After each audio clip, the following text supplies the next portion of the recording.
ben Robert van Ede en vandaag gaan we de borst trainen. Ik ga jullie verschillende variaties uitleggen zodat je thuis langzaam op kan bouwen. Dus eerst even de shirt uit. Train wat lekker.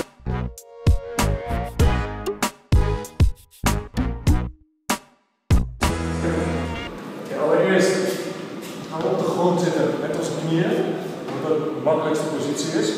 En we beginnen met een beide push-up.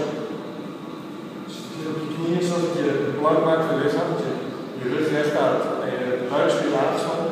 Gewoon langs naar beneden, je houdt je hoofd bijvoorbeeld niet zo. Dan recht naar voren. En we gaan weer langs omhoog. Dus de brede push-up. Okay. Als je iets sterker wordt, kan je op een gegeven moment je voeten kruisen. Dan wordt die ook iets zwaarder.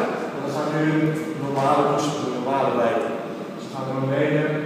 En je ziet weer een hele lichte weg. Dus het is niet zo. Dan ligt dus helemaal kaasrecht. Het gezicht naar voren. Dan hebben we ook nog de duimen. Dat is de spannen houding.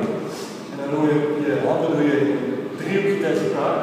En nu ga ik de voeten recht zetten. Dus als je iets sterker wordt, dan lukt dat ook. En dan gaan we langs naar beneden. En eigenlijk de driehoekje draait je borstbeen aan. En helemaal. Heel makkelijk. Hiermee train je de achterkant van je armen, dit is het. Als het nog iets makkelijker gaat, kan je je voeten ook op de bank gaan zetten thuis. Zo. En dan doe je ook gewoon die normale push-up.